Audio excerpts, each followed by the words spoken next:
el triple camino de liberación cristiana. Capítulo 3. Piedra de tropiezo y roca de escándalo. Sección 1. Introducción.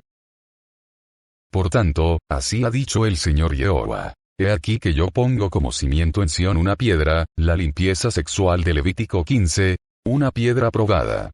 Una preciosa piedra angular es puesta como cimiento. Isaías 28, 16. Para los que se pierden, la piedra de la limpieza sexual, que debe ser cabeza de ángulo, se convierte en piedra de tropiezo y roca de escándalo. Romanos 9, 32, 33. En la historia de la humanidad, el sexo ha sido siempre piedra de tropiezo y roca de escándalo, como lo podemos apreciar social y personalmente. Dice el refrán que el hombre es el único animal que tropieza dos veces con la misma piedra, y podemos afirmar que el tropezadero no solo es doble, sino reiterado y permanente.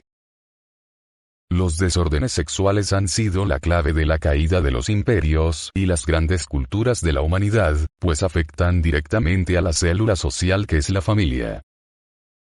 A mayor desorden sexual, mayor desintegración de la familia. Y no necesitamos ser historiadores ni sociólogos para comprobarlo. La lectura de la primera epístola del apóstol Pedro arroja luz sobre el tema. Al cual allegándoos, piedra viva, reprobada cierto de los hombres, empero elegida de Dios, preciosa. Vosotros también, como piedras vivas, sed edificados una casa espiritual, y un sacerdocio santo, para ofrecer sacrificios espirituales, agradables a Dios por Jesucristo.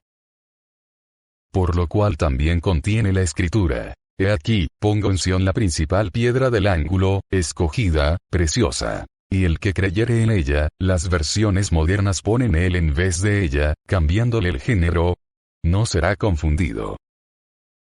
Ella es pues honor a vosotros que creéis. Mas para los desobedientes, la piedra que los edificadores reprobaron, esta fue hecha la cabeza del ángulo. Y piedra de tropiezo, y roca de escándalo a aquellos que tropiezan en la palabra, siendo desobedientes. Para lo cual fueron también ordenados.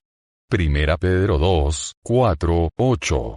Reina Valera Antigua, 1602. Obviamente, el sexo es una piedra viva, es la piedra del ángulo, que da honor a los que en ella creemos, o como dice el profeta Isaías 28, 16. Por tanto, así ha dicho el Señor Jehová. He aquí que yo pongo como cimiento en Sión una piedra probada. Una preciosa piedra angular es puesta como cimiento. La sexualidad es sin duda el cimiento, el fundamento, el germen, la semilla de toda sociedad. Para los desobedientes es piedra de tropiezo y roca de escándalo. Empero, para los que creemos en ella es escogida y preciosa, y no seremos confundidos. Por eso el bendito apóstol Pedro, inmediatamente, en el capítulo siguiente de su epístola, nos dice: Vosotros maridos, semejantemente, habitad con ellas según ciencia, dando honor a la mujer como a vaso más frágil, y como a herederas juntamente de la gracia de la vida, para que vuestras oraciones no sean impedidas. Primera Pedro 3, 7. Reina Valera Antigua, 1602. Así que el pícaro dicharacho popular que dice Dios dijo creced y multiplicaros, pero no dijo cómo, es falso de toda falsedad. Pues si nos dijo cómo multiplicarnos, y lo dijo por boca de Moisés en Levítico 15. Esta es la ciencia de que habla el apóstol Pedro.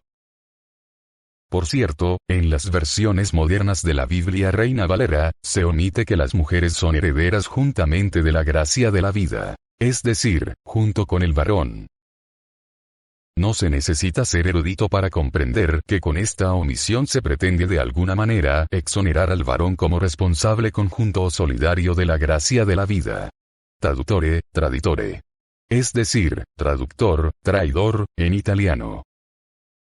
Así pues, se notan de nuevo las inclinaciones para desechar la piedra del ángulo, escogida, preciosa, de la limpieza sexual, de esa ciencia de la que habla el apóstol Pedro, que los edificadores desecharon desde antes de la venida del bendito Redentor del mundo. Por eso la piedra angular fue puesta como cimiento en Sión, pues es el único pueblo cuya ley, Levítico 15, establece abiertamente la regla formal y expresa de evitar la emanación de la simiente de su carne, o la derramadura de semen en las relaciones de pareja. Esta regla era secreta para sacerdotes e iniciados en otros pueblos, una especie de secretum secretorum, secreto de los secretos, que solo se comunicaba a los que ya habían pasado las terribles pruebas del autodominio de su lujuria.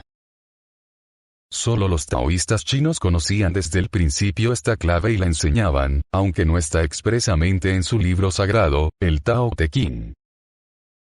Pero veamos cómo se desechó la piedra preciosa cabeza de ángulo que fue puesta como cimiento en Sión, desechamiento que reclama nuestro amado Señor Jesucristo de los edificadores, es decir, de los Kohanim, los levitas o sacerdotes judíos.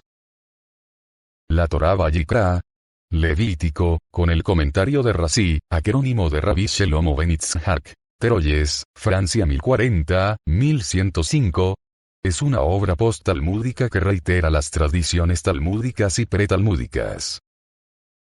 Después de aceptar que Levítico 15, 2 se refiere a la emisión de semen, dice lo siguiente. Y su interpretación midrásica es la siguiente. El versículo precedente enumera dos percepciones de una emisión y lo llama impuro, puesto que se declara: cualquier varón que tenga una emisión de su carne, su emisión es impura. Y el segundo versículo enumera tres percepciones de una emisión y lo llama impuro, como se declara. Esta será su impureza por su emisión. Ya sea que su carne emane su emisión o ya sea que su carne esté obstruida a causa de su emisión, esa es su impureza. ¿Cómo se pueden reconciliar estos dos versículos aparentemente contradictorios? La respuesta es que se precisan dos emisiones para que el hombre adquiera el estado de impureza, y la tercera le obliga a traer una ofrenda para purificarse. Así que el versículo segundo de Levítico 15, que declara inmunda toda, cualquiera emanación de simiente, se tuerce y resulta ser que se requieren dos emisiones o eyaculaciones, para que exista impureza, e incluso es hasta la tercera emisión o eyaculación cuando existe la obligación de purificarse. Ahora sí que, ¡qué barbaridad! Más aún, veamos el comentario de Razi al versículo 18 del capítulo 15 de Levítico, Vayikra, sobre la expresión. Deberán lavarse en agua. Constituye un decreto del soberano nota, es decir, un decreto de Dios cuya razón no es evidente para la comprensión del ser humano. Que la mujer se vuelve impura por medio de la unión sexual. Y la razón de esta ley no se debe a la impureza de quien toque el semen, ya que el contacto con el semen por medio del coito es un contacto de las partes ocultas del cuerpo y dicho contacto es, en sí mismo, puro. Así que, de esta manera lo que es impuro según el texto original, después se vuelve puro. ¡Qué barbaridad! De nuevo. Y el comentario moderno al comentario de Razi, va más allá. Es decir, no es que la mujer se vuelve impura por el hecho de que sus partes íntimas tocan el semen masculino durante la unión sexual, puesto que dicho contacto no causa impureza. Solamente el contacto físico del semen con partes visibles y expuestas del cuerpo causa impureza. De igual modo, no es que la mujer se vuelve impura porque su marido la tocó después de que hubo eyaculado, ya que cuando un hombre emite semen, Baal Kevi, se convierte en fuente primaria de impureza. Rizón letuma, y no podría transmitir impureza a otro ser humano. Por lo tanto, no es el contacto físico con el semen de ningún modo el que causa la impureza de la mujer, sino el acto sexual mismo. Sefer HaZikaron. Reconocemos nuestra limitación para comprender estos últimos razonamientos. Pero lo que sí queda claro es que la palabra original de Jehová Adonai, por boca de Moisés en el siglo XIV a.C., fue modificada y alterada desde antes de la venida de Jesucristo, y continúa siéndolo hasta la fecha. Bendita sea la rebeldía de Yeshua el Cristo, nuestro Señor, que reclamó a los rabinos haber desechado la piedra angular, y revivió su prístina pureza haciendo la cabeza de ángulo en la nueva Torá cristiana. El triple camino de liberación cristiana. Capítulo 3. piedra de tropiezo y roca de escándalo. Sección 2. La cruz del apóstol Pablo. Podría decirse que el bendito apóstol Pablo quizá no tomó su cruz matrimonial, por lo que expresa en 1 Corintios 7:10. Digo pues a los solteros y a las viudas, que bueno les es si se quedaren como yo, si no tienen don de continencia, cásense. Que mejor es casarse que quemarse. Así como lo expresado también en 1 Corintios 7, 25, 28, etc. Sin embargo, en 1 Timoteo 4:3, predice que en el futuro los apóstatas que con hipocresía hablarán mentira, teniendo cauterizada la conciencia prohibirán casarse. ¿Dónde quedó entonces su pretendida apología de la soltería? Realmente sabemos muy poco de la vida de tan insigne señor, ignoramos si para entonces estaba viudo, pues los varones israelitas de aquella época se casaban normalmente a los 18 años o antes. A los 21 o 22 ya estaban solterones y eran mal vistos por la sociedad. Con mayor razón un discípulo del venerable rabino Gamaliel. Hechos 22:3. Tampoco sabemos bien el contexto social y cristiano de la iglesia de Corinto en aquel entonces, para motivar tales palabras de apología de la supuesta soltería del apóstol. Seguramente un desorden, como se desprende de la mismísima epístola, 2 capítulos antes. De cierto se oye que hay entre vosotros fornicación, y tal fornicación cual ni aun se nombra entre los gentiles. 1 Corintios 5:1. Después de esta terrible acusación, queda claro que no iba a promover los matrimonios entre los corintios, como el matrimonio que tuvo con la mujer de su padre aquel supuesto cristiano, al que censura el apóstol con estas fuertes palabras de reprobación. Basta y sobra ese ejemplo.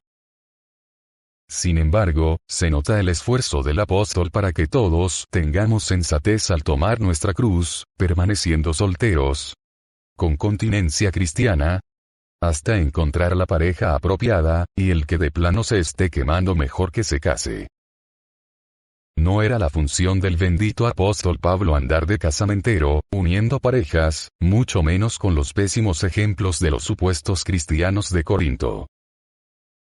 La bendita cruz del matrimonio cristiano es algo muy serio, de mucha dedicación y limpieza física y psíquica.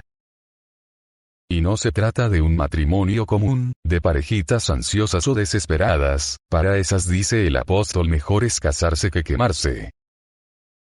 La sagrada cruz del matrimonio cristiano es algo muy íntimo, no es para andarse contando, son cosas muy personales, y normalmente la gente no va a comprender, es mejor usar siempre la prudencia. Pues como dice el apóstol, la palabra de la cruz, la prédica de la cruz sexual con limpieza, es locura a los que se pierden, es decir, la gran mayoría. Lo que sí resulta claro, es que el bendito apóstol preconizó y evangelizó la cruz, y seguramente la tomó e hizo grandes creaciones antes de quedar soltero, como quizá lo estaba en esa ocasión que escribió a los corintios. De no haber tenido su cruz, difícilmente hubiera poseído la preparación para ser arrebatado hasta el tercer cielo. Conozco a un hombre en Cristo, que hace 14 años. Si en el cuerpo, no lo sé. Si fuera del cuerpo, no lo sé. Dios lo sabe. Fue arrebatado hasta el tercer cielo. 2 Corintios 12:2. Sin embargo, no se envanece. De este tal me gloriaré, de su parte superior, alma o espíritu. Mas de mí mismo nada me gloriaré, sino en mis flaquezas.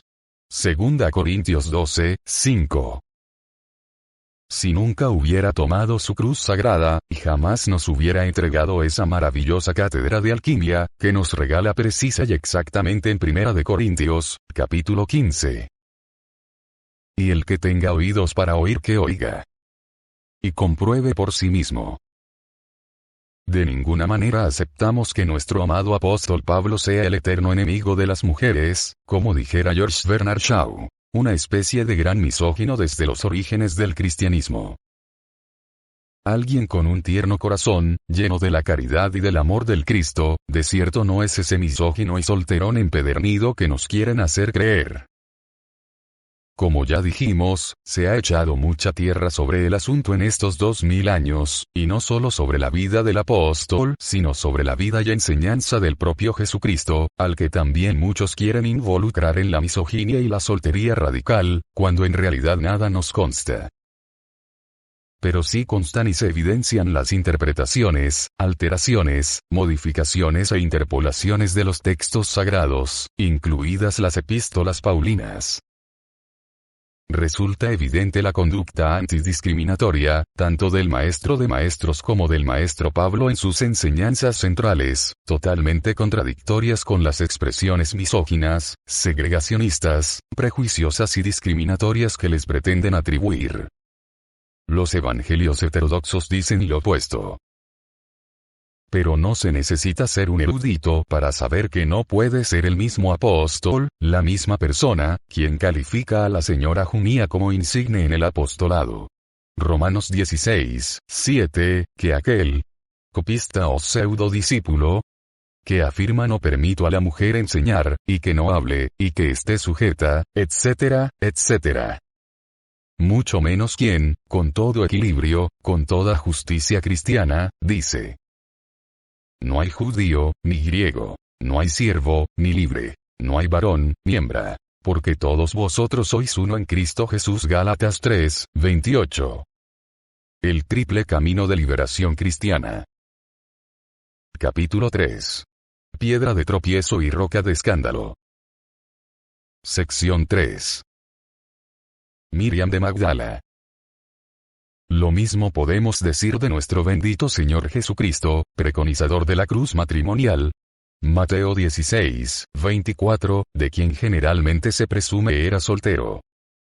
Y nada nos consta, salvo en los evangelios de los heterodoxos, como el Evangelio de María Magdalena, escrito entre los años 30 y 180, es decir, los eruditos siguen discutiendo su datación. De este y otros evangelios se desprende la relación estrecha del Salvador con Miriam de Magdala, que no la prostituta, adúltera y endemoniada que nos han querido hacer creer. Como si fuera la primera y única Miriam que existía en Judea, o la única de Magdala. La primera Miriam, Mariam o María, que registra la Biblia es la hermana de Moisés y Aarón, y es nombre egipcio que significa, amada de Amón, el padre de todos los dioses. Es decir, amada de Dios Padre, ampliamente difundido en todas las tribus de Israel.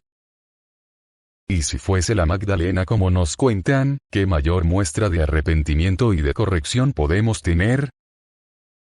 Son cosas personales, familiares del Señor Jesucristo. ¿Qué nos importa, si siendo así pecadora la perdonó y la salvó? Pero si de inmediato buscan ensuciar a los seres amados del Señor de todas las perfecciones, cada vez que se encarna. Como efectivamente sucedió desde la homilía número 33, que en el año 591 dijo el Papa Gregorio I, el Magno San Gregorio. Y a partir del momento se le identificó con la mujer adúltera a la que Jesús salva de la lapidación. Juan 8, 3, 11. O con la mujer que unge con perfumes los pies de Jesús y los seca con sus cabellos. Mateo 26, 6, 13. O bien, aquella que tenía los 7 demonios expulsados por el Señor. Marcos 16, 9, etc. En fin, fue identificada como adúltera, prostituta y endemoniada. Por cierto, esos 7 demonios son simbólicos y representan los 7 pecados capitales: codicia, ira, gula, lujuria, orgullo, pereza y envidia, y los afines o derivados o variantes que les siguen. Es decir, el Señor la purificó de esos pecados, de los que están hartos y saturados, quienes de no están a tan digna señora. Ahora bien, los fragmentos griegos del Evangelio de María Magdalena, Papiro Rylands 463 y Papiro Oxyrhynchus 3525, coinciden con el fragmento copto, Verolinensis Gnosticus 8052,1, en el siguiente pasaje. Leví, el apóstol Mateo, dice Pedro: Siempre tienes la cólera a tu lado, le cortó la oreja al soldado que iba a prender al Señor. Y ahora mismo discutes con la mujer enfrentándote con ella. Si el Salvador la ha juzgado digna, ¿quién eres tú para despreciarla? De todas maneras, él, al verla, la ha amado sin duda. Avergoncémonos más bien, y revestidos del hombre perfecto, cumplamos aquello que nos fue mandado. Prediquemos el Evangelio sin restringir ni legislar, sino como dijo el Salvador. Terminado que hubo le vi estas palabras, se marchó y se puso a predicar el Evangelio según María. Por su parte, el Evangelio de Felipe, Nag Hammadi 2, 3, de los siglos I, II, nos dice enfáticamente. 33. Había 3 Miriam que caminaban todo el tiempo con el Señor, su madre, su hermana y la Magdalena, ella que es llamada su pareja. Así su verdadera madre, hermana y pareja, también se llama Miriam. 56. La sabiduría, Sofía, que los humanos llaman estéril inútil para hacer dinero o satisfacer caprichos egoicos, es la madre de los ángeles. Y la pareja de Cristo es Miriam Magdalena. El Señor amaba a Miriam más que a todos los demás discípulos, y él la besaba a menudo en su boca. Le dijeron, ¿por qué le amas a ella más que a todos nosotros? El Salvador respondió, les dijo, ¿por qué no os amo a vosotros como a ella? Es decir, si ya saben la respuesta, ¿para qué preguntan? Y no existe contradicción con los evangelios canónicos, puesto que estos simplemente omiten mencionar si el Señor estaba casado o no, y jamás dicen con toda claridad que el bendito Maestro Jesús era soltero.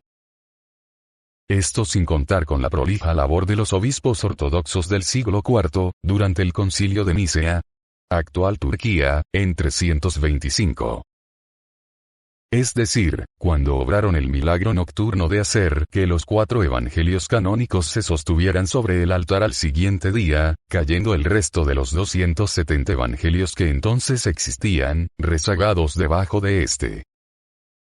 Parece que eran muy poderosas sus oraciones que hicieron los obispos durante la noche, para lograr al día siguiente el gran milagro de mantener los 4 evangelios canónicos arriba del altar, sin ninguna intervención humana. Y no se les niega autenticidad, pero no son los únicos legítimos, toda vez que fueron escogidos con criterios no solamente religiosos, sino por motivos políticos y ansias de concentrar el poder. Así es como, según esto, consolidaron o estabilizaron el canon.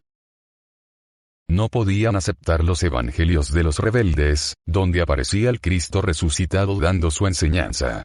¿Cómo es que ellos, los ortodoxos, siendo más importantes, rectos y santos, no los poseían, mientras que los heterodoxos sí?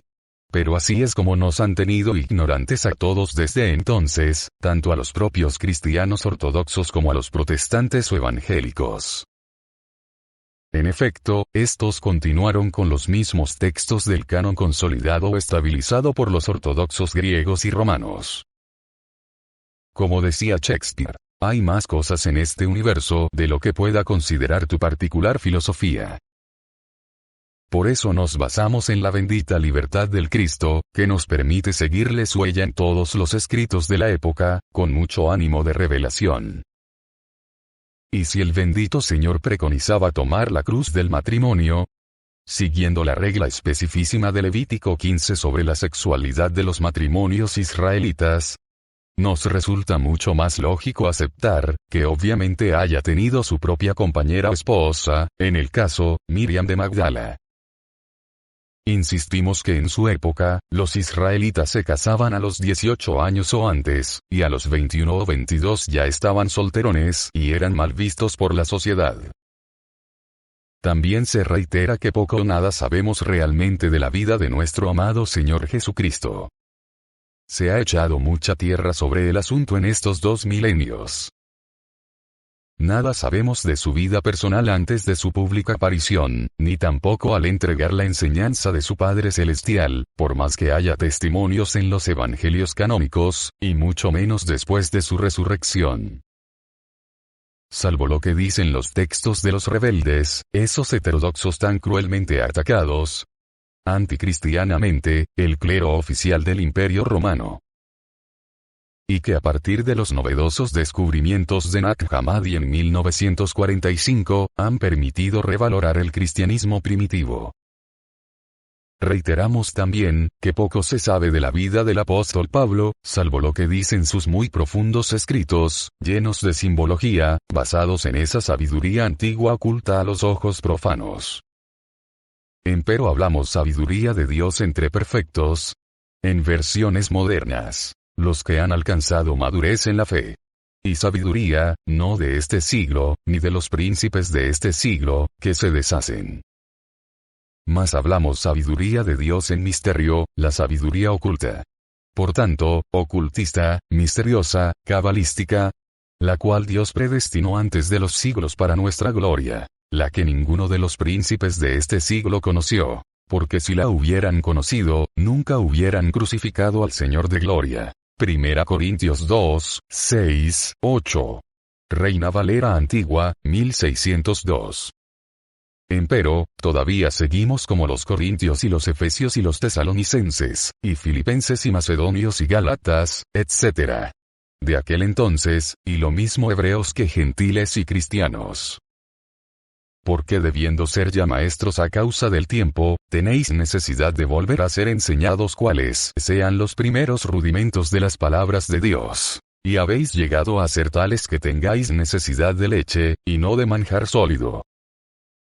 Que cualquiera que participa de la leche, es inhábil para la palabra de la justicia, porque es niño. Mas la vianda firme es para los perfectos, para los que por la costumbre tienen los sentidos ejercitados en el discernimiento del bien y del mal. Hebreos 5, 12, 14.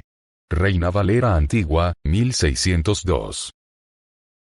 Esta es la sabiduría de los dos árboles del Edén, el de la sabiduría, del bien y del mal, y el de la vida, cuyas raíces son una sola, y se entrelazan bellamente con la potencia de la gran palabra, el verbo, de la justicia. El triple camino de liberación cristiana. Capítulo 3. Piedra de tropiezo y roca de escándalo. Sección 4. Mejor practicar que criticar. Por consiguiente, en vez de reírnos o burlarnos, o bien, rechazar, limitar o negar la eficacia de la ley de Dios en Levítico 15, 2, 16, 18, 32 y 33, mejor practicamos la ordenanza con fe, con fervor, y así cumpliremos contentos con la ley. Y seguramente nos daremos cuenta que después de convivir íntimamente con nuestra mujer, con toda aquella limpieza que ordena Levítico, evitando las impurezas sexuales prohibidas, no tendremos la necesidad de amanecer buscando ostiones o alimentos ricos en proteínas para recuperarnos del desgaste sexual. Nada nos cuesta seguir esta norma dictada por Jehová Adonai, que permite además, evitar el adulterio, la fornicación y un sinfín de inmundicias. Así como enfermedades físicas, psíquicas y sociales que afectan a la moderna sociedad de la misma manera que en los tiempos de Moisés, por allá en el siglo XIV a.C. Por favor, no desechemos la piedra de nuevo, olvidando que la limpieza sexual es la piedra a cabeza de ángulo de la Iglesia cristiana.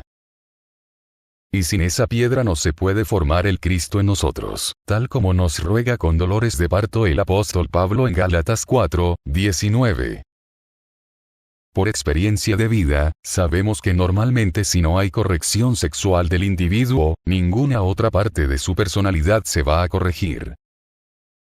Obviamente, el Cristo nunca se va a formar dentro de nosotros si practicamos las inmundicias sexuales, si no tenemos esa limpieza sexual que era preconizada desde los tiempos del patriarca Moisés, y ratificada por el apóstol Pablo.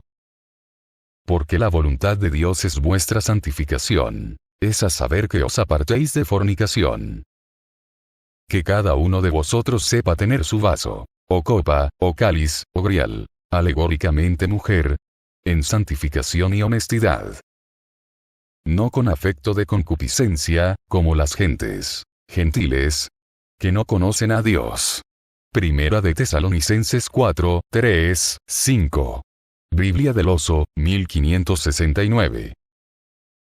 Y ahí sí que no será cambiada una sola tilde de la ley, de la Torá, puesto que coincide directamente con el sexto y el noveno mandamientos de la ley de Dios. Sin embargo, es tan penetrante la inteligencia de nuestro Señor el Cristo, que va aún más allá, puesto que también busca la pureza sexual de nuestros pensamientos y sentimientos. Oísteis que fue dicho: no adulterarás. Mas yo os digo, que cualquiera que mira a una mujer para codiciarla, ya adulteró con ella en su corazón. Mateo 5, 27, 28. Así que la pureza sexual se define físicamente por una conducta omisiva o de no hacer, consistente en evitar la emanación o derramadura de simiente, según ordena Levítico. Mas en la nueva Torá o ley del Cristo, la pureza sexual también atañe a la limpieza de nuestros pensamientos y sentimientos, pues claramente dice ya adulteró con ella en su corazón. Y por ahí también se nos va la energía, emanamos inútilmente energía psíquica creadora y energía emocional creadora. Para empezar, no podemos poseer a todas las mujeres que codiciamos, y si pudiéramos, pocos días de vida tendríamos. Por eso es mejor verlas como hermosas flores que crea la madre naturaleza, sin codiciarlas. Y viceversa, las mujeres cristianas respecto de los hombres, deben evitar codiciarlos al mirarlos. El señor Buda decía que a la mujer deberíamos verla como hija si era menor, como hermana si de la misma edad y como madre si mayor, lo que el apóstol Pablo confirma 6 siglos después en su primera epístola a Timoteo 5, 2. Y no hay torcida interpretación que valga, ante la evidencia y contundencia de las palabras de Jesús, Yeshua o Yeshua, el bendito y muy amado Señor nuestro. Por tanto, la pureza sexual cristiana es física, mental y sentimental o del corazón, y sin duda podemos decir que espiritual, ya que hay ritos para sublimar o purificar las energías creadoras, incluso para solteros, con sus bellas oraciones. Todo lo cual es parte de esa sabiduría oculta reconocida por el bendito apóstol Pablo en 1 Corintios 2, 7. Es parte de esos misterios del reino de los cielos que es dado conocer a los apóstoles, mientras que a los demás solo en parábolas. Y así también cobran vida sus palabras de nuestro amado apóstol en 1 Corintios 15, 40 y siguientes, pues se va formando dentro de nosotros el Cristo, vestido con sus cuerpos crísticos, celestiales o espirituales, para que esto corruptible sea vestido de incorrupción, y esto mortal sea vestido de inmortalidad. Por el Señor es hecho esto, y es cosa maravillosa en nuestros ojos. Amén. El triple camino de liberación cristiana. Capítulo 3. Piedra de tropiezo y roca de escándalo. Sección 5. Oración al ángel Gabriel. A propósito de prácticas, desde muy antiguo los israelitas tenían una clave especial o secreta para lograr la reproducción, con la limpieza que exige Jehová Adonai en Levítico 15, en caso de no tener hijos. Y aquí la compartimos con mucho gusto. Conservaban con rectitud sus energías creadoras, según ciencia como dice el apóstol Pedro, y oraban a diario al ángel Gabriel, para que en sueños o visión de noche, como tantas veces se menciona en la Biblia, el ángel del Señor manifestara la anunciación. Al efecto, se hacía la oración de Ana, mujer de Elcana, hijo de Jeroam. Jehová de los ejércitos, si te dignares mirar la aflicción de tu sierva, y te acordares de mí, y no te olvidares de tu sierva, mas dieres a tu sierva un hijo varón, yo lo dedicaré a Jehová todos los días de su vida, y no subirá navaja sobre su cabeza. 1 Samuel 1, 11. Reina Valera Antigua, 1602. Y tanto entonces como ahora, pedid y se os dará, y el bendito ángel Gabriel, revela en sueños el día y la hora en que los cónyuges pueden verificar el acto sagrado de la fecundación. Esta es una concepción con limpieza, bendecida de Jehová Sabaoth, con respeto al Espíritu Santo, y por tanto, traerá la dicha a los hogares. Si se quiere una niña, se pide una niña, pues en el pedir está el dar, como dice el castellano refrán, y se ofrece dedicarla a Jehová todos los días de su vida. Obviamente, debemos tener fe, como está escrito. Todo lo que pidáis en oración, creyendo, lo recibiréis. Mateo 21, 22. Bienaventuranzas. Bienaventurados los pobres en espíritu, aquellos sin delirios de grandeza, los que no son ricos en vicios, ni en egoísmos, ni en arrogancias y vanidades, porque de ellos es el reino de los cielos. Bienaventurados los que lloran, con dolor por el supremo arrepentimiento, porque ellos recibirán consolación. Bienaventurados los mansos, los no resentidos, sin amor propio herido, porque ellos recibirán la tierra por heredad. Bienaventurados los que tienen hambre y sed de justicia, porque ellos serán hartos. Aquellos que conocen la ciencia del bien y el mal, y del equilibrio del fiel de la balanza, y buscan, con hambre, con avidez, encarnar la justicia de Dios en sus corazones. Bienaventurados los misericordiosos, porque ellos alcanzarán misericordia. En la medida que perdonemos seremos perdonados. Mateo 6, 14-15.